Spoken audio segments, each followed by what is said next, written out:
السلام علیکم ورحمۃ اللہ وبرکاتہ۔ نحمده ونصلی علی رسولہ الکریم، اما بعد فاعوذ باللہ من الشیطان الرجیم، بسم اللہ الرحمن الرحیم۔ رب اشرح لی صدری ویسر لی امری واحلل عقدۃ من لسانی یفقہوا قولی،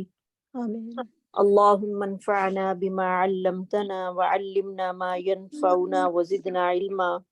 آمین۔ اللہم رب زدنا علما والحقنا بالصالحین، آمین۔ اللہم انا نسألک علما نافعا وعملا متقبلا ورزقا طیبا، اللہم اشفنا ومشف مرضانا ومرض المسلمین، اذہب الباس رب الناس واشفی انت الشافی لا شفاؤک شفاء لا یغادر سقما، اللہم لک الحمد کلہ ولک الشکر کلہ وإلیک یرجع الامر کلہ سرہ وعلانیتہ، اللہم لک الحمد انت ہدیتنا وخلقتنا ورزقتنا وفرجت عنا ومن کل شیء ما سألناک ربنا آتیتنا، اللہم اجعل اعمالنا خالصة لوجہک الکریم، اللہم اجعل اعمالنا خالصة لوجہک الکریم، اللہم ثبتنا عند الموت بکلمۃ لا الہ الا اللہ وتوفنا وانت راض عنا غیر غضبان،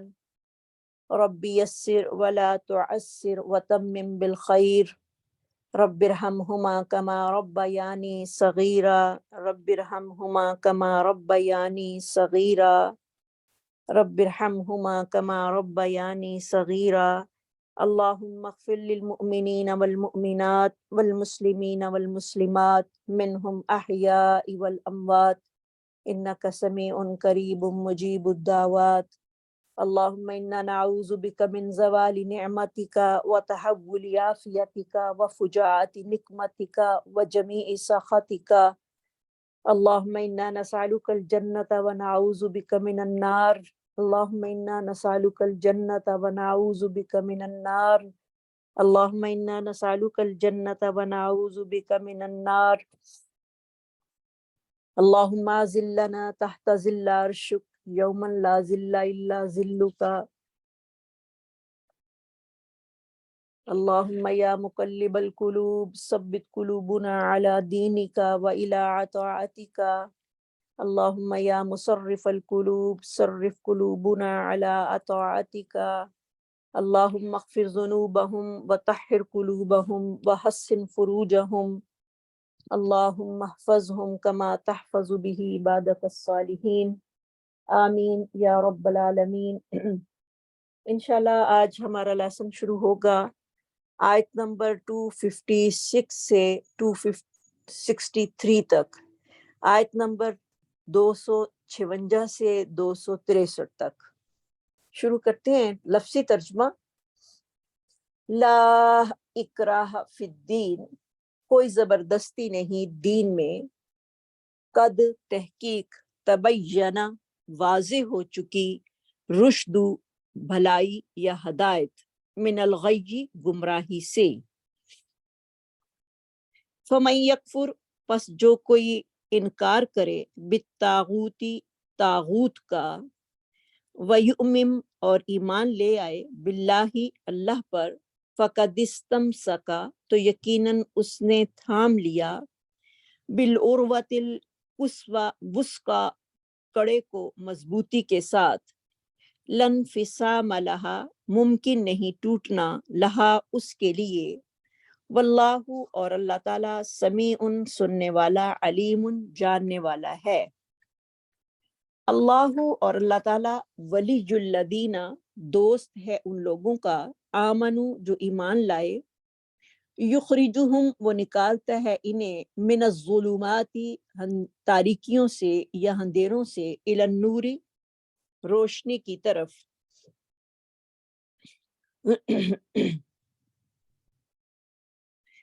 روشنی کی طرف،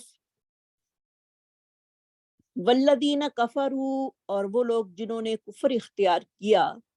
اولیاءہم الطاغوت ان کے دوست جو ہیں وہ طاغوت ہیں، یخرجونہم وہ نکالتے ہیں ان کو من النوری اسلام کی روشنی سے الی الظلماتی کفر کی تاریکیوں کی طرف اولئک یہی لوگ اصحاب الناری اہل دوزخ ہیں ہم فیہا وہ سب اس میں خالدون ہمیشہ رہنے والے ہیں کیا لم نہیں تارا آپ نے دیکھا الذی اس طرف کی اس شخص کی طرف حاج جس نے جھگڑا کیا سے فی ربہ اس کے رب کے بارے میں ان آتاہ اللہ الملک یہ کہ دی اس کو اللہ تعالیٰ نے بادشاہت اس قال ابراہیم اور جب کہا ابراہیم علیہ السلام نے ربی الذی میرا رب وہ ذات ہے یحیی جو زندہ کرتا ہے ویمیت اور وہ مارتا ہے کالا وہ کہنے لگا انا احیی میں بھی زندہ کر سکتا ہوں وامیت اور میں موت بھی دیتا ہوں قال ابراہیم ابراہیم علیہ السلام نے کہا فإن اللہ بے شک اللہ تعالی یاتی لاتا ہے بالشمسی سورج کو من المشرقی مشرق سے فاتی پس تو لے آ بہا اس کو من المغربی مغرب سے فبوہت الذی پس ہکا بکا رہ گیا الذی وہ شخص کفرا جس نے انکار کیا واللہ اور اللہ تعالی لا یہدی نہیں ہدایت دیتا القوم الظالمین سب ظالم قوم کو او کالذی یا اس شخص کی طرح مر علی قریۃ جو گزرا ایک بستی پر وہی خاویۃ اور وہ گری پڑی تھی علی عروشہا اپنی چھتوں پر کالا اس نے کہا انا کیسے یحیی زندہ کرے گا ہذہ اللہ اس کو اللہ تعالی بعد موتہا اس کی موت کے بعد فاماتہ اللہ پس مار دیا اللہ تعالیٰ نے اس کو 100 عامن 100 سال ثم پھر بعثہ اس کو جگایا کالا اور کہا کم لبستا کتنی دیر تو رہا کالا اس نے کہا لبستو میں ٹھہرا ہوں یومن ایک دن او بعض یومن یا دن کا بعض حصہ کالا فرمایا اللہ تعالیٰ نے بلکہ لبثتا تم ٹھہرے رہے ہو 100 عامن 100 سال فانظر پس دیکھ الی طعامک اپنے کھانے کی طرف و شرابک اور اپنے پینے کی طرف لم یتسنہ نہیں وہ باسی ہوا وانظر اور دیکھ الی حمارک اپنے گدھے کی طرف واو اور لنجعلہ کا تاکہ ہم بنائیں تجھے آیتن ایک نشانی للناسی لوگوں کے لیے وانظر اور دیکھ الی العظامی گدھے کی ہڈیوں کی طرف کیف ننشزھا کیسے ہم جوڑتے ہیں اسے ثم پھر نکسوہا ہم چڑھاتے ہیں ان پر لحمن گوشت فلما پس جب تبینہ خوب واضح ہو چکا لہو اس پر کالا تو کہنے لگا اعلم میں جانتا ہوں ان اللہ بے شک اللہ تعالی علی کل شیء قدیر ہر چیز پر قادر ہے وَإِذْ قَالَ ابراہیم اور جب کہا ابراہیم علیہ السلام نے ربی اے میرے رب آرینی دکھا مجھے کیفا کیسے تحیی الموتا تو زندہ کرتا ہے مردوں کو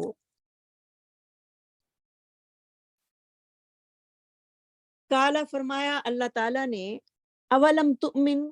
کیا تم ایمان نہیں رکھتے قالا کہا ابراہیم علیہ السلام نے بلا کیوں نہیں ولیکن لیطمئن لیکن یہ کہ تاکہ مطمئن ہو جائے قلبی میرا دل کالا کہا اللہ تعالیٰ نے فخذ تو لے اربعتن 4 من الطیری پرندے فسرہن پھر مانوس کر لو ان کو الیکا اپنی طرف، ثم جعل پھر رکھ دو، علی کل جبل ہر پہاڑ پر، منہن ان سے، جزءاً ایک ایک ٹکڑا، ثم ادعوہن پھر پکارو انہیں، یأتینک وہ آئیں گے تیرے پاس، سعیا دوڑتے ہوئے، وعلم اور جان لو، ان اللہ بے شک اللہ تعالی، عزیز حکیم غالب ہے، حکمت والا ہے۔ مثل الذین مثال ان لوگوں کی، ینفقون جو خرچ کرتے ہیں، اموالہم اپنے مال، فی سبیل اللہ اللہ کے راستے میں، کمثل حبۃ ان کی مثال ایک دانے کی طرح ہے، انبتت وہ دانہ اگائے، 7 سنابلا بالیاں، فی کل سنبلۃ اور ہر بالی میں، 100 حبۃ 100 دانے ہوں، واللہ اور اللہ تعالیٰ، یضاعف بڑھا دیتا ہے، لمن یشاء جس کے لیے وہ چاہتا ہے، واللہ اور اللہ تعالیٰ، واسع وسعت والا، علیم سب کچھ جاننے والا ہے۔ الذین وہ لوگ، ینفقون جو خرچ کرتے ہیں، اموالہم اپنے مال، فی سبیل اللہ اللہ کی راہ میں، ثم پھر لا یتبعون نہیں وہ سب جتاتے، ما انفقوا جو وہ خرچ کریں، منن احسان، منم ولا اذا احسان اور نہ تکلیف، لہم اجرہم ان کے لیے اجر ہے، عند ربہم ان کے رب کے پاس، ولا خوف علیہم نہ خوف ہوگا ان پر،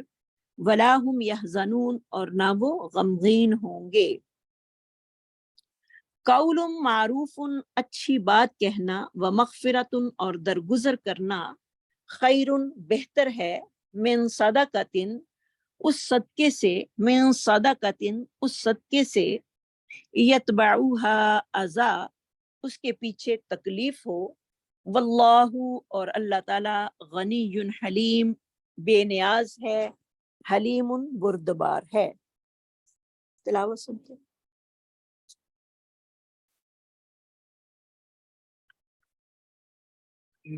لا إكراه في الدين قد تبين الرشد من الغي فمن يكفر بالطاغوت ويؤمن بالله فقد استمسك بالعروة الوثقى لا انفصام لها والله سميع عليم الله ولي الذين آمنوا يخرجهم من الظلمات إلى النور والذين كفروا أولياؤهم الطاغوت يخرجونهم من النور إلى الظلمات أولئك أصحاب النار هم فيها خالدون ألم تر إلى الذي حاج إبراهيم في ربه أن آتاه الله الملك إذ قال إبراهيم ربي الذي يحيي ويميت قال أنا أحيي وأميت قال إبراهيم فإن الله يأتي بالشمس من المشرق فأت بها من المغرب فبهت الذي كفر والله لا يهدي القوم الظالمين أو كالذي مر على قرية وهي خاوية على عروشها قال أنى يحيي هذه أماته الله 100 عام ثم بعثه قال كم لبثت قال لبثت يوما أو بعض يوم قال بل لبثت 100 عام فانظر إلى طعامك وشرابك لم يتسنه وانظر إلى حمارك ولنجعلك آية للناس وانظر إلى العظام كيف ننشزها ثم نكسوها لحما فلما تبين له قال أعلم أن الله على كل شيء قدير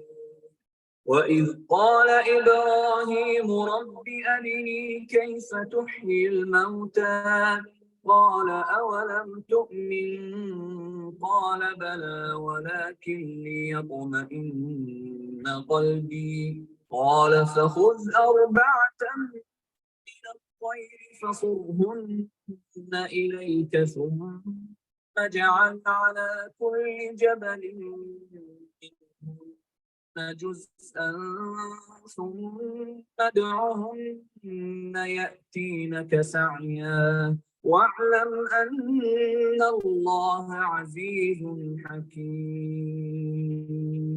مثل الذين ينفقون أموالهم في سبيل الله كمثل حبة أنبتت 7 سنابل في كل سنبلة 100 حبة والله يضاعف لمن يشاء والله واسع عليم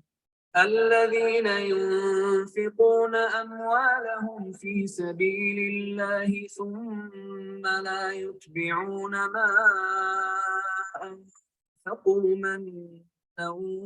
ولا أذى لهم أجرهم عند ربهم ولا خوف عليهم ولا هم يحزنون قول معروف مغفرة خير من صدقة يتبعها أذى والله غني حليم يا